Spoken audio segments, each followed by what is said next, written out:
Where are we? Entering Yarmouth Harbor.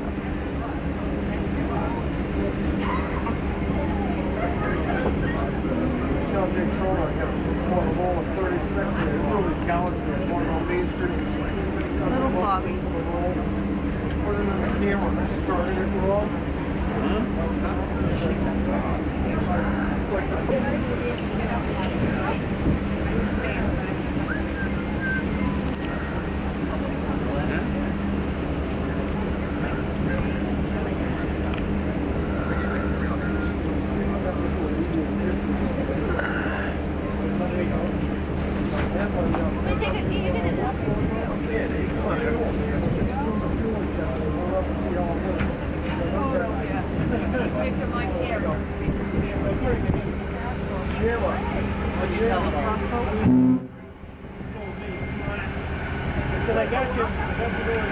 The Shayna.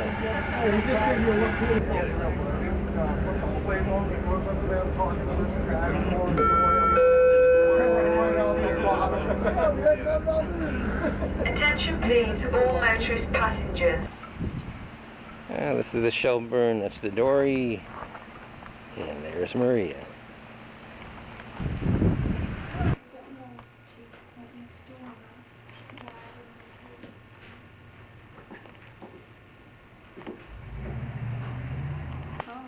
Here, you can take a shot of this bottle. How about here? I'll sit over here.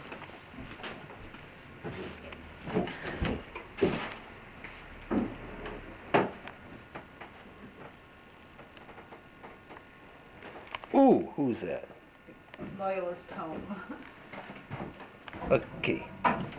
Doesn't work. I don't know. Ah, there it goes. Yes. Well, You'll never put out a fire. interesting.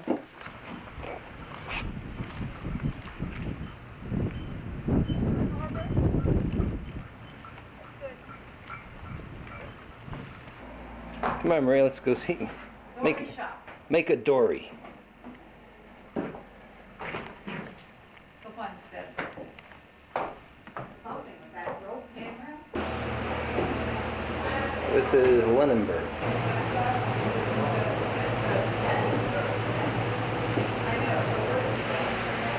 Those are the scallops. Oh, the crabs. They must like the air. The skate fish.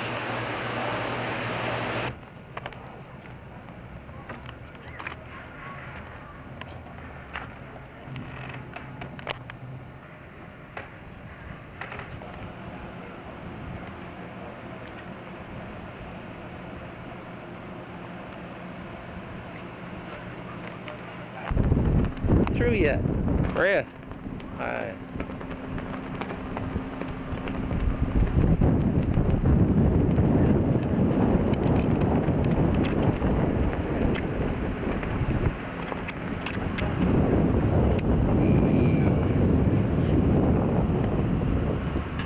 It's a tidal fisheries museum of Atlanta.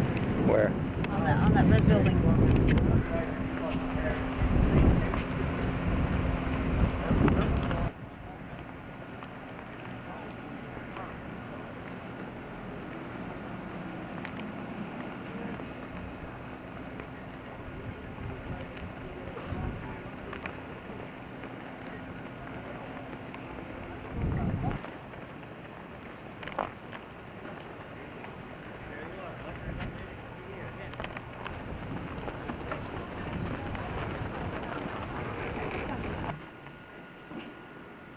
You get your salted cod. That's right now. What? The gathered. This nice table set here. There we go. Oh, those are the bunks on the side. Lunch is served. What? Lunch is served. Here's. One of the highlights of the trip. Okay, Maria, crash course. I'm one of those jobbers. Okay, let's watch your head.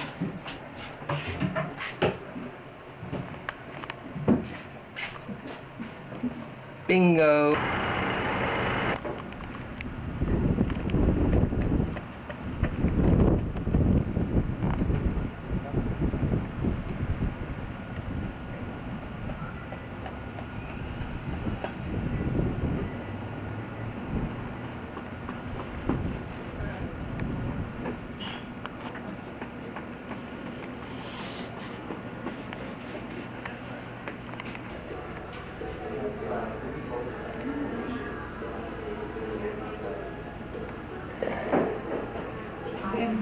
100 miles south of here.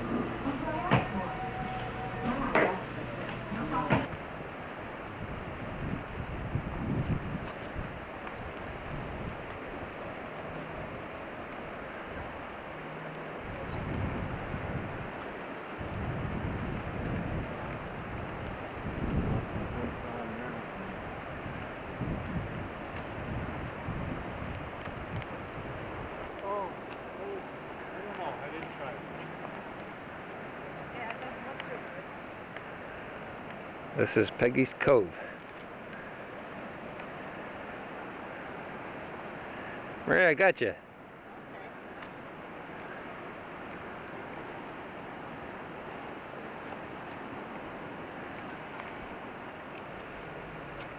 Oh, the tide coming in. Right down the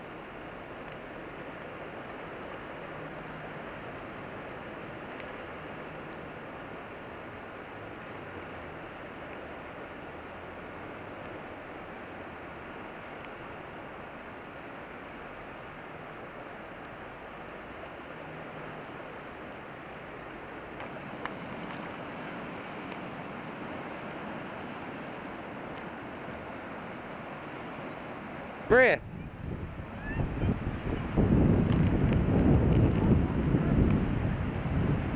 Maria.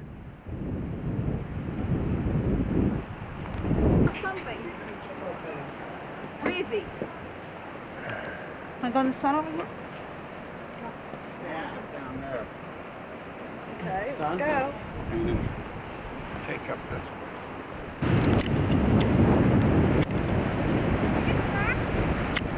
Huh?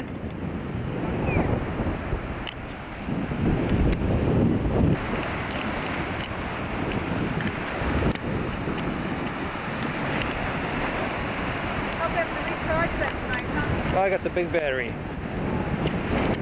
Yeah.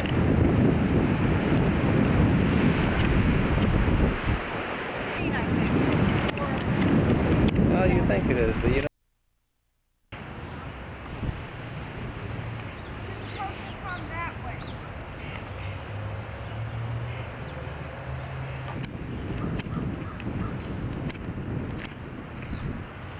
Lilac, Sweet bean beach trees. magnolia, and that's why they call it a duck's ass. Hey, look at get those ducks.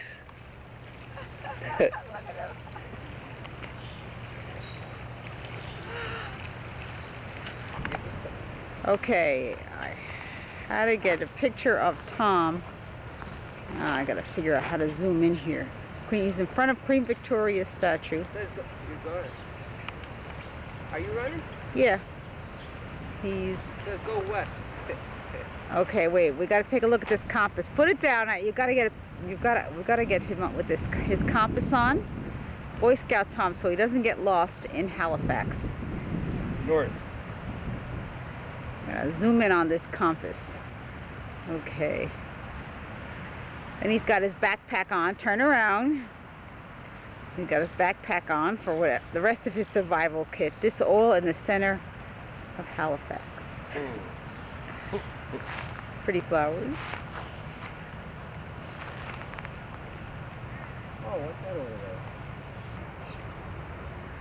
Victorian bandstand designed by Frederick Bush. Erected in 1887 to commemorate Queen Victoria's Golden Jubilee.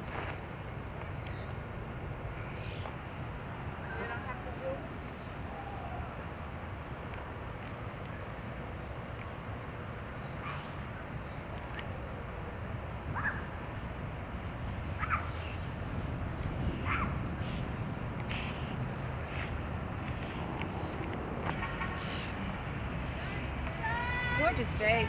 Yeah. Beautiful day. Nice flowers. We timed it just right for the park.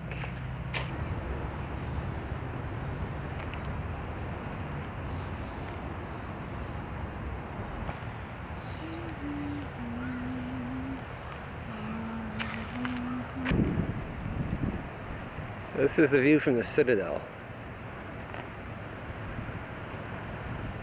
Choo-choo.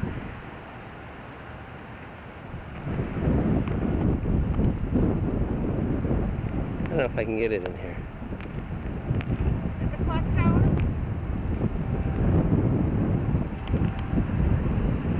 The clock tower.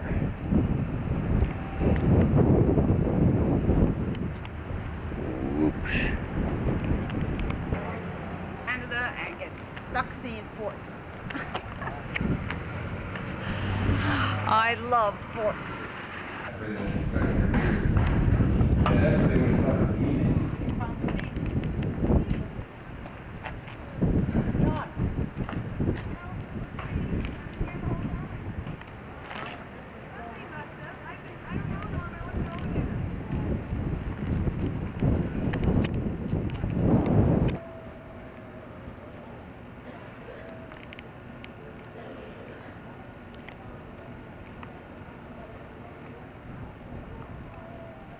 There, it's like around the wrist. Wrap it around your wrist. Take enough to carry your lanyard off your wrist. Your feet. Feet.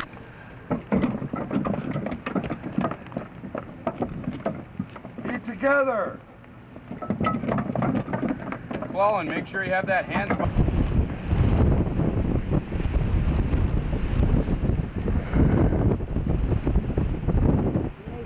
George's Island over there. Yep.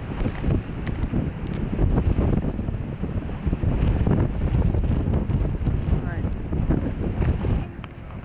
It's fun.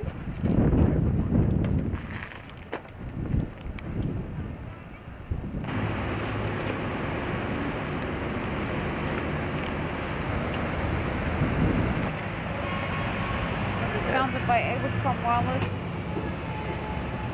Oh yeah, St. That's Paul's Saint- Anglican Church. Oh yeah, that's the big.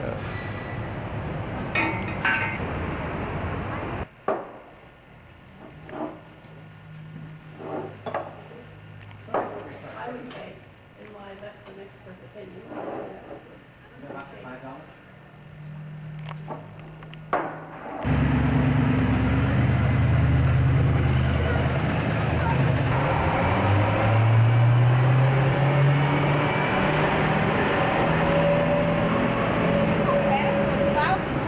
What were the Graceful Victorian building. Victorian buildings where the guy in the Titanic was there? That's supposed to be the oldest bookstore, I think. Between 1811 and 1818, oldest and smallest legislative building in Canada. Represented on Grand. Alright, so this is the Boer War Memorial. And that's in Canada. Building the classical.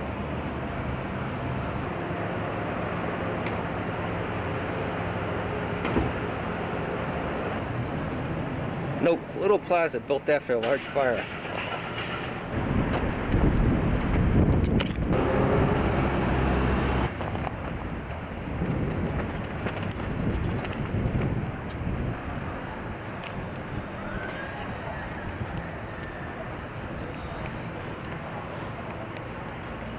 Ooh.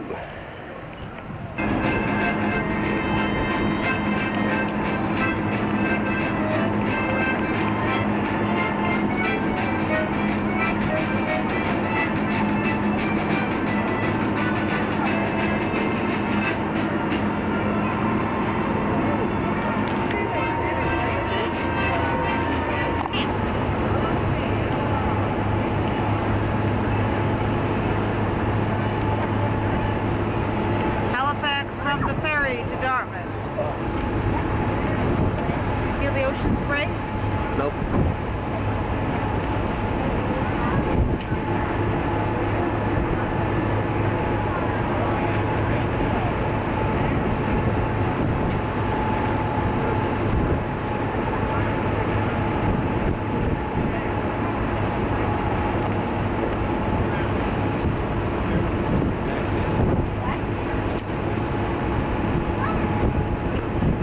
Hey, I see the top of the clock tower.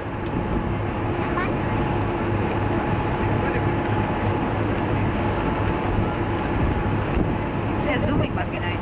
Zoom, zoom, zoom.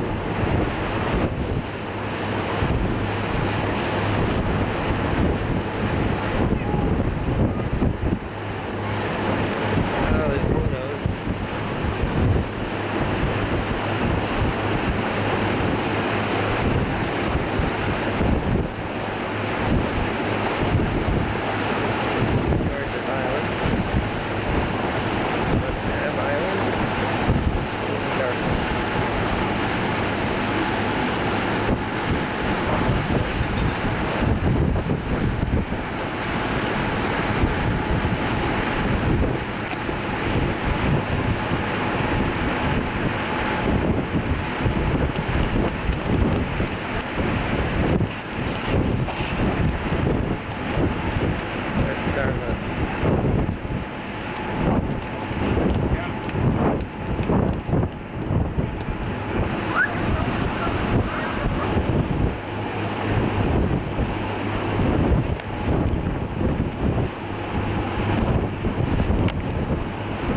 Walsh. We're at Village Square Booksellers in Bellows Falls. It's an absolutely gorgeous winter day since it's mid-November. And we're here to listen to some meaningful poetry from Maria. Thank you. Thank you, Pat. Okay, I guess we're about magic realism in Bits and Bites, the book I'm offering today. Well, where do I begin? Sounds like the refrain from a love story. I guess you could say that that's probably what the book is, as well as a lot more. I call it a fictionalized memoir. Fictionalized because I leave it to the reader to determine what's fantasy versus dreams versus what really occurred. Magic realism, the title, was a term first used by pre-impressionist painters. I believe probably France, and then picked up in the 20th century by a school of Latin American and German writers who combined mythology and fantasy in their novels. So that's the history of the term, magic realism. Magic Mountain, the cover, because that's my tower. I live on Magic Mountain now permanently. We've had a ski house there since 1982, and it has been our safe haven through life's ups and downs and turmoils, and really still is. So that's the title. So we're still there and we ski it. I tell the story in my book of a life unfolding, a complex interaction between mother and daughter, father-daughter, religious indoctrination, and the obsession with larger-than-life heroines and role models, as you'll see in some of the readings. I set this character study against a backdrop of a bargain with death made by a young teen.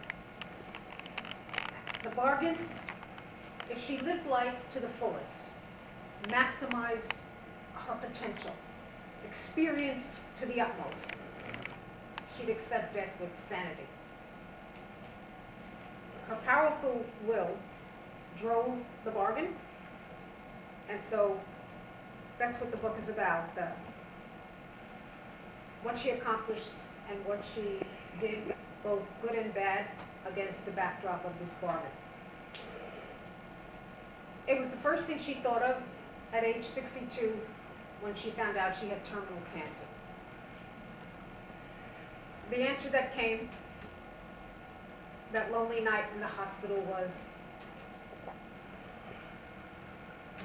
the bargain kept? The answer that came back, yes. And so she had to keep her part of the bargain. And that's what we'll get to I'll read a little bit, not all of this, from some of the pages in the book. I wrote it in free verse, neither poetry nor prose. Maybe if I were to coin it a new style of writing, I might call it a woman in a hurry. If that term could be used. Okay, I'll start with chapter 1, just the introduction to chapter 1. It's called Molding. And interrupt me if you'd like, this is informal. First born in Bay Ridge, Brooklyn, her mother wanted everything for her, as she saw it. Feeling her mother's unhappiness, wanting more, the young daughter vowed as a youth to achieve the power to avoid her mother's mistakes, as she saw them. Special, walking to Mass in Sunday best, a purist. The church defined her, demanded obedience, no choices. Nuns, the only educated, career people in her life, provided a great liberal arts education in a protected, closed environment. Although boys' wet dreams were joked about, deemed natural, accepted, nothing ever said about naive, prepubescent female sexuality. The dichotomy still exists today. Shaped by 7 deadly sins, bearing witness to these drivers with precision, unabashed truthfulness.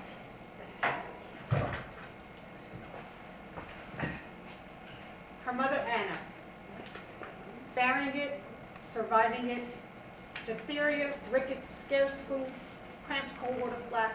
Anna's mother still had babies, a religious Italian immigrant, caring for her siblings, school at age 12, skipping to 5th grade, proud. Quote, "Pack your books, Anna, go to the next grade," the nun would say. Forced onto the assembly lines at age 16, nicknamed Band-Aid Ann, paid on output, pinched by foremen. For 9 years, her salary, feeding 5 siblings still alive, the older sisters eloping at age 15. An easygoing, simple, earnest man offers Anna a life, obliged to earn his keep, quitting school before 8th grade, dedicated to his junk business, a better life for himself, his family. So deprived, Anna wanted everything: companionship, conversation, charisma, as well as support. Working late 6 days a week, the shadow on the radio, better than after-dinner conversation. Succeeding at work, he failed his wife. Quote, "He can park his shoes under my bed anytime," Anna would say of someone catching her fancy. It colored a whole life. First deadly sin, loner. Fear of rejection, cannot catch a ball. Hide and seek, Brooklyn Street games become boring. Relentless in learning to read. Girls' conversations in school, trivial, silly, unimportant giggling. Biographies of daring, adventurous people, Ruth Earhart, Crockett, Garrett, Boone, the Presidents, Wild Bill, exciting, stuff of dreams. Every Wednesday, 2 p.m. movie matinees, Catholic school dismissed early. Walking a mile, saving for bonbons, crouching, whispering, "One child, please." Dreaming in Technicolor, enthralled, glamour, romance, bells and whistles, excitement of the chase, femme fatales, Lana, Liz, Rita, Ingrid, Audrey, lifelong role models. The sophisticated young woman at age 14, a facade. What to do on a date? Scared. Ashamed to inquire? Trapped. Too proud to risk stumbling. Skip the teen stage. Wait for the real thing. Be in the right place at the right time, looking your best. At age 16 at a girls' school, scrupulously honest, asking a boy to the prom. The condition? No dating, before or after. He agreed. I'm skipping around now, but pubescence. How did it start? No talk in school, not in the movies or TV. At age 11, the N-word, not in her vocabulary. In bed one night, discovering the labia, a musky, exotic smell, and creamy wetness, sensuous. 6th commandment forbade using the body in an impure way. 9th commandment forbade thinking about impure deeds. The nuns gave no examples of either. Draped in white sheets, showing only eyes, a Carmelite nun, kneeling in prayer, sauntering about, staring into mirrors, substituting for fingers anything soft, warm. Reaching the brink over and over, standing it no longer, the crescendo falls. Free to explore different responses, reach for higher, longer levels of intense pleasure. No performance anxiety, letting the mind wander, outrageous fantasies. The more bizarre, the faster the climax. A great pastime. At age 18, she learns about babies. Suffering guilt, embarrassed in confession, when married, still stymied, unable to relinquish control.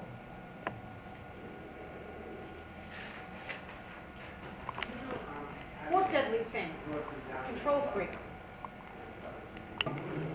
Thoroughness, organization, discipline, earned A's in academics. Applied to skiing, scuba, tennis, impossible. The mind fought the body. Torture for everyone. Afraid of growing fat like stereotypical older Italian women. Vowing at age 17 never to give an inch. Preserve the asset. 35, 24, 36, pin-up torso. Living 3 lives in the space of one, leaving no time to eat from boredom. The bargain sealed. The asset safe. Kneeling in a dark, empty, late afternoon church, praying daily for guidance, but believing and making one's own destiny. Assured, with education, will, energy, nothing bad would ever happen. Empowered.